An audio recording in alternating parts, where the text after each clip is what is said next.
Good morning. How you doing? I'm fine. How you doing? Hello everyone. All right. So I'm with Billy here.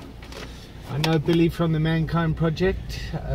He's a leader in the project, and he's just come over here from Australia to learn about recovery coaching and addiction and recovery. And I'm very curious how.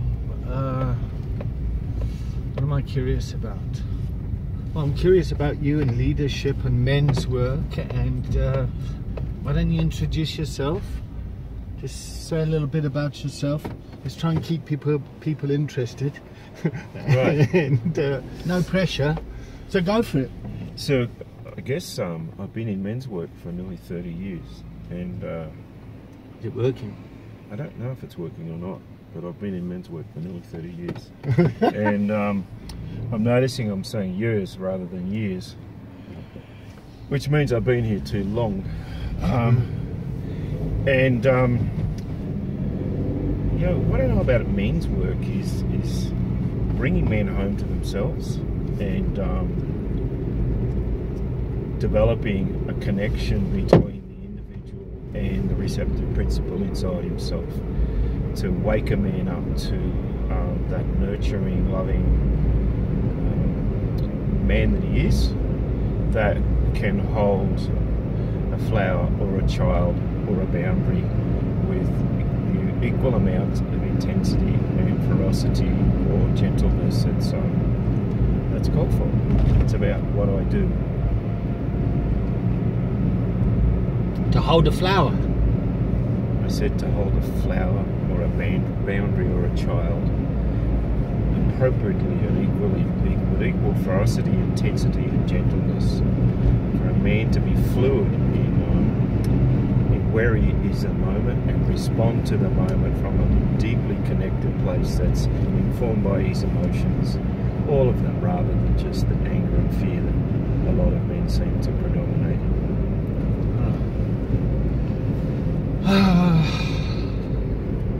I don't know what to say. You say nothing. Where's so addiction is a very kind of maybe just speak up just in case it doesn't. But addiction is a very hard, brutal world. In the beginning, it's all great, and you get high, and it's fucking lovely, and you know, it's brilliant. And then after a while, to feed that habit, you basically, or I became quite a fucking horrible person. Right.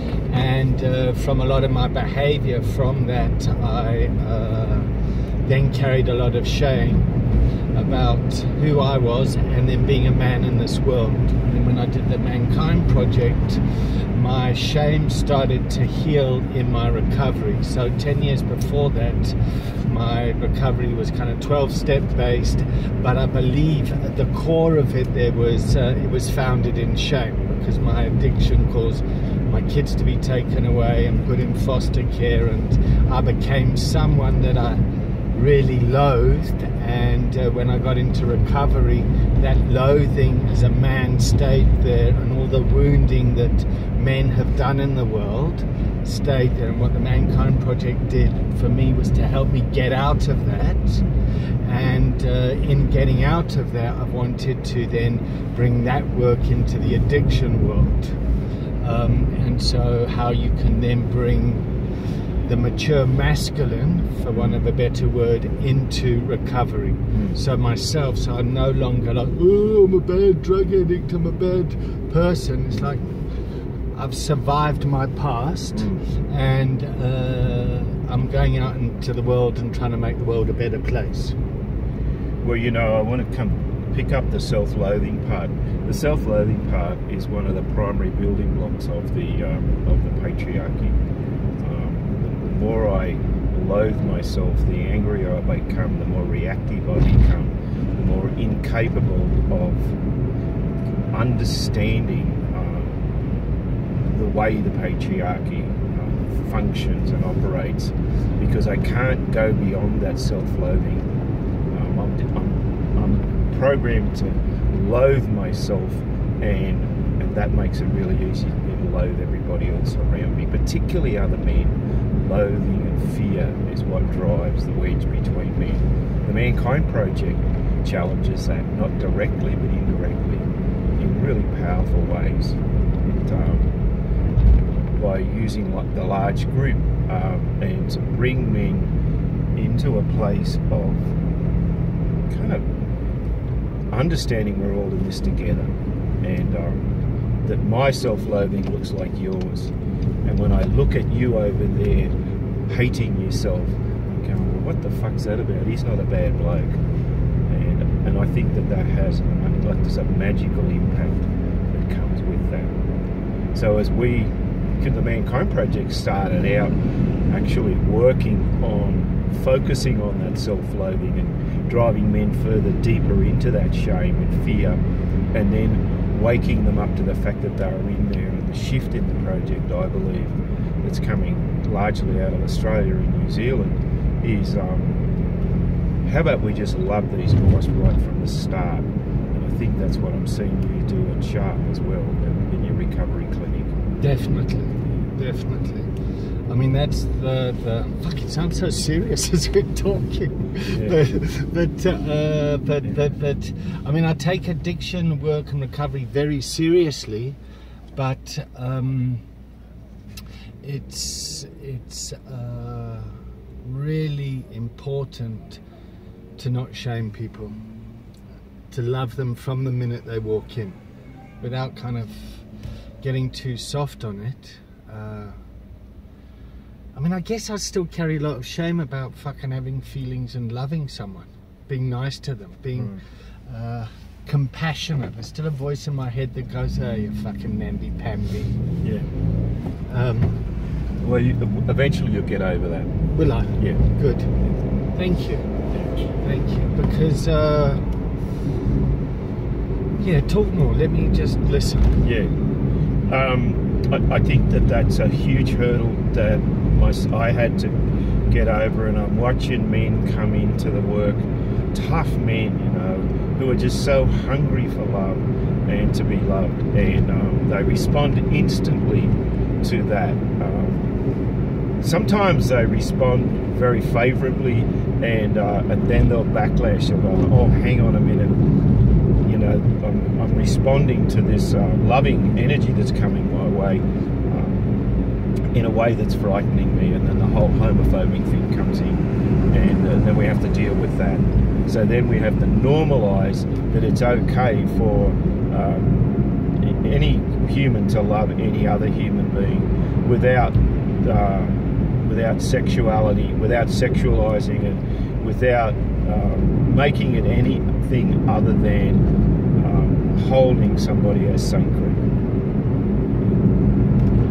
And what's interesting in that is, as that begins to emerge, then a man's relationship with the women in his life, not only he's the primary partner, but the children, the grandchildren, the sisters, the mothers, all of that starts to change, because it's okay to love and be loved.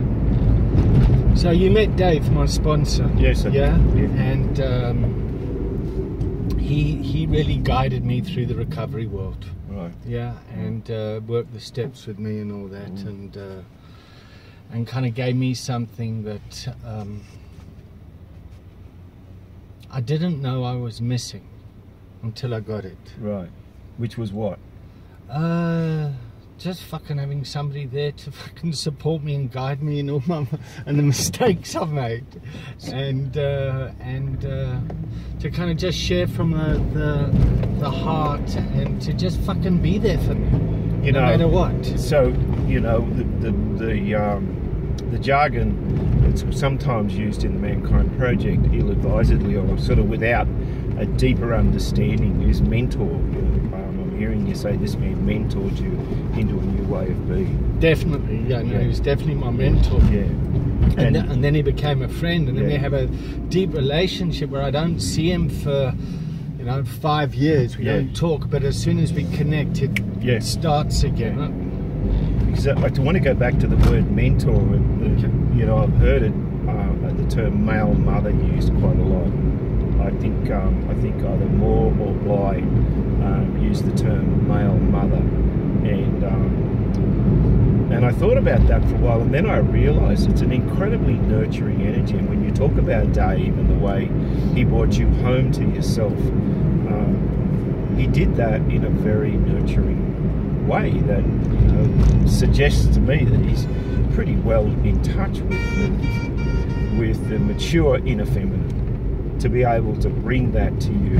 And that's not saying that it's not a masculine sort of thing to do, but in that anima, that feminine that lives inside of me, when I mature that part of myself, then I lose all my shame and guilt and fear around nurturing and loving. And mature that part of myself. Yes. Okay, I like that, because I think I got it. But it's maturing, so I hide a lot of my anxiety around that sort of stuff in my jokiness and my trickstery stuff, and my playfulness. Yeah, I watch you do that. Yeah? Yeah. Okay, so that's something I want to, because from a leadership point of view, that creates anxiety in people, and people can't take me seriously, or they feel unsafe in it. So I know that's certainly something that well, it's a subtle thing. We should look at that closely. You see, what happens is you come in and you're loving and connectful and contactful, and the individual starts to feel comfortable with you, and they begin to relax and open up, and then something happens that's can be made a joke of. But it also, the other option could be to drop in a little deeper in the intimacy, and it's just fear. It's just fear of deep intimacy, and it's easy to humours that, as you know, and I watch you in the containers you work in, you always say, well, there's humour here, what's underneath that? And I think our task as teachers is to actually know what's underneath that before we go to humour. So it's about mindfulness and awareness. So let's talk about leadership in the world quickly. What's leadership in the world, leadership in general, leadership in corporations, in the workplace, in business, in families. Well, there's a trap in there. The minute somebody's designated leader, they pick up the role of leader, there's a whole bunch of projection and expectation put on the leader, and the leader somehow or other has to come up with all sort of magical stuff that you wouldn't have a clue how to do. Well, I can tell you, as somebody who's been leading this sort of stuff for the last 10 or 12 years, and way before that, out of the Mankind Project, the role and the burden of leadership is sometimes too much to bear. And if I remind myself that leadership is a moment, leadership's not a destination, I'm now here and I'm the leader. Leadership is just all the leaderful moments that I bring to the situation strung together. That's my leadership. The rest of the time I'm just there following. I'm just there, a part of the group, I'm part of the corporation, I'm part of the family, I'm part of whatever I'm part of. And who the fuck knows where leadership's going to come from? It doesn't have to come from me. But when I'm really grounded in my leadership and I'm mature in my leadership, when the leadership comes from my grandchild or my partner or the tea lady in my corporation, I can recognise that and acknowledge it and hold space for it, and that's true leadership. Leadership's in the moment. It's a moment. A moment. Yes, a moment. It's leadership. The leadership in a group is all the leaderful moments put together.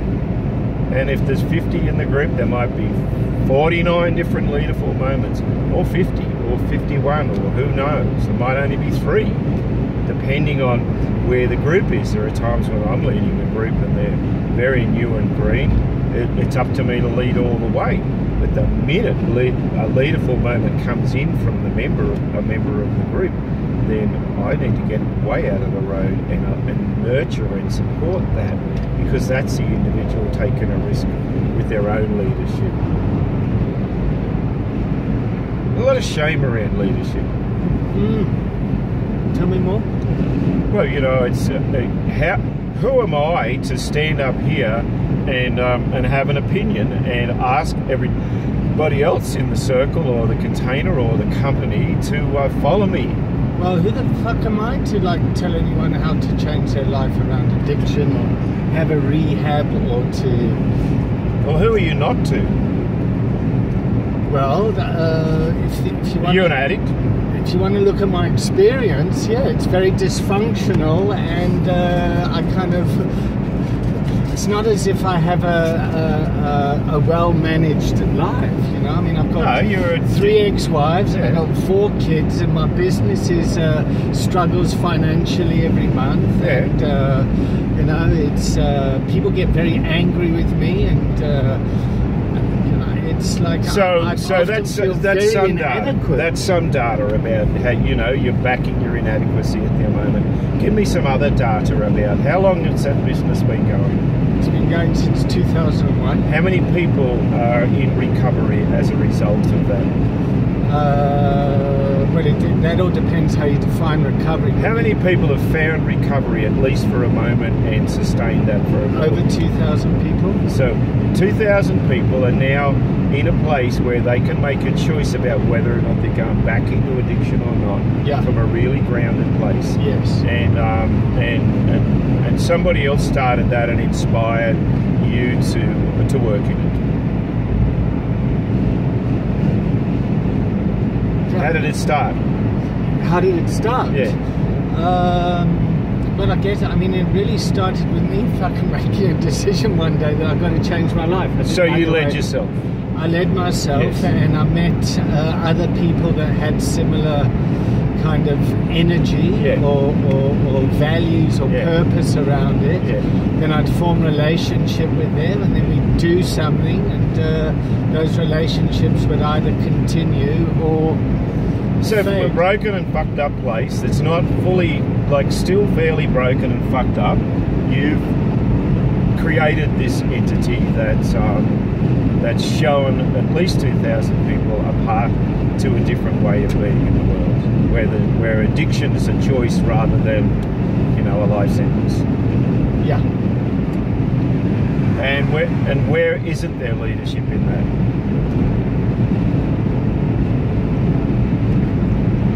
Where isn't there leadership? Yeah.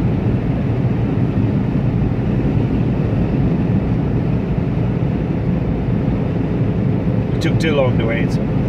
Yeah, no. Yes, yeah. Yeah, so one of the things that I watch you do in your work is you focus on recovery wellness. Yeah. So you're working with the well part of the person, not the sick and broken part. So why... Focusing on the solution. Yeah, so why are you now away from the wound, sitting here wallowing in the sick and broken part of yourself? Well, I guess it's comfortable. I guess it's comfortable. Well, I kind of know that stuff. I know so how what's to the risk? What's the risk of you stopping whinging and actually getting serious and not joking? And no, I am fucking serious. Well, you're not, because your business is struggling from month to month, and you don't feel fully sort of in permission to be the leader that you are. So I know where it comes from. Because let me try and work out what the risk is. So what's the risk of you actually grabbing your nuts and becoming the powerful leader that you already are?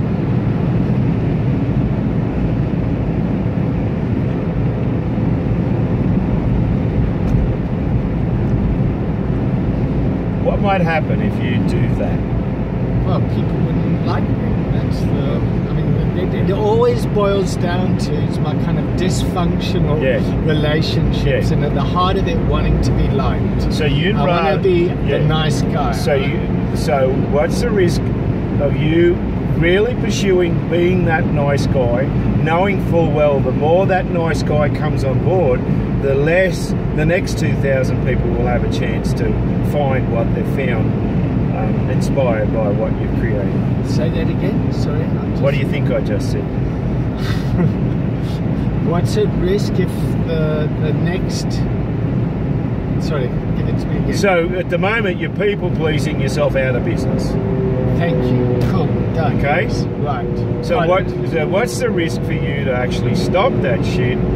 Have a few people with a bent nose, and another 2,000 people get the chance to continue on in this amazing organisation that you've created. What's the risk of it? Yeah. What's the risk of you just? I just piss some people off. Rightio. And if you piss people off, what's going to happen? Well, they don't like me. And if they don't like you, what's going to happen? Then I feel alone and fucking unwanted. And then what would you want to do? I'd want to go out and get new people to want me. Or if you couldn't get them to want you, you tried and tried and tried, but you wanted to keep this business alive, you had to get them to a place where they were pissed off with you and they didn't like you. That whole thing, where's this going to go? Back in a bottle? Back in the bottle, yeah. Okay. So that's what happens if you don't.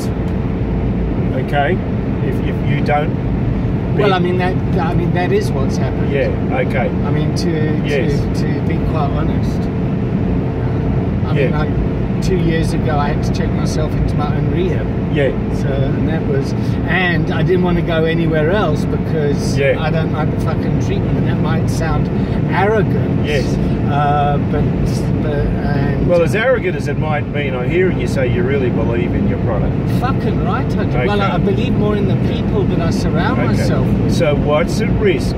What's at risk for you to just pull your head out of your ass and do what's necessary to make this thing really work?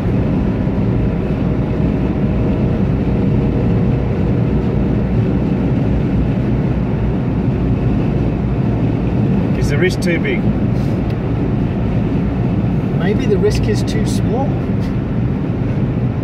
to be quite honest. Oh, okay. So there's not enough adrenaline in it. It's not enough adrenaline. It's boring. It's like fucking, mundane. So maybe I do love a drama. How about you take up skydiving? Pull off my jacket. I'd love that. All right. So where are you going to? Look at me fucking driving around Joburg in a car making a movie. Where are you going to get the adrenaline hit? Where are you going to get the adrenaline hit that you get out of fucking up your business and bending people out of shape? It doesn't matter which way you go, it just gives you more juice. If you bend people out of shape and they hate you, then... Which is, in a sense, is what addiction is. Yes, exactly. It's fucking avoiding the present moment. Exactly. So I hate fucking being bored. So come to the present moment now. Come do what you know how to get in the present moment. Go there. Get present. Put on a seatbelt. Fill yourself with oxygen and get present. Okay. You there? Yeah. What are you going to do? Well, I'm going to keep doing what I'm doing. Stay focused on. There's a clarity coming. There's a hardness coming up that needs to be a safe hardness. So there's structures going in place. So you're talking about boundaries. Boundaries. Do they have to be hard? Well, yes, they do. What about firm?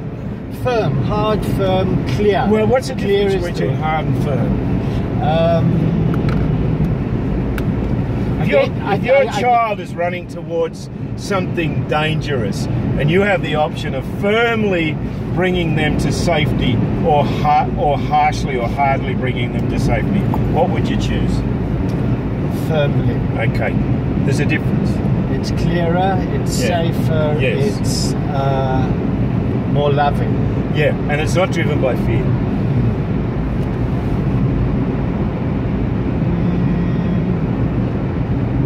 That's interesting. It's driven by right now I need to act, and I act from a place of grounded, centered. My fear's telling me to change something here, and with it, I come back to love and I go, okay, I need to do this.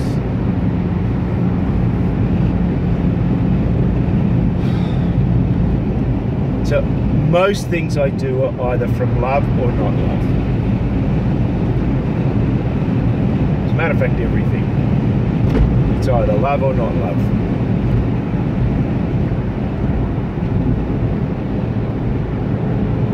What's happening?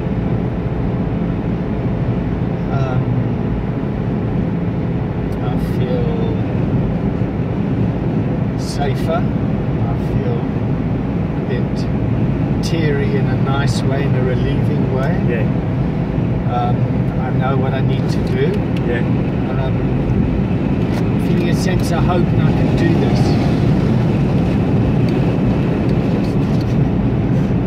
It's too noisy with the windows. Yeah, no. Hello everybody. This is good shit. Yeah. I mean, it's good. It's What's good about the shit? Well, what's nice, it fills me with hope, and it makes my life easier, so I can carry on doing what I need to do without fucking burning hot in out. here. Yeah, no, it's just got like a windows sweating. Yeah. So this, going back to the Mankind Project and not going away from where we've been, this is the kind of love that we teach men. It's this profound intimacy. We're in the car, we're hot, the windows have steamed up, you know, and nobody's fucking anybody, you know, and I don't know about you, but there's not a lot of, I don't have some sort of homophobic existential thing going on here. I'm just loving you. No, I'm fucking, Got it? I feel safe. Yeah. I feel safe. I feel clear, contained. Yes. I can fucking make my mum proud because she'll be watching this. Yeah. And she'll look at it and go, Jesus, my son is a fucking good young man. Yeah.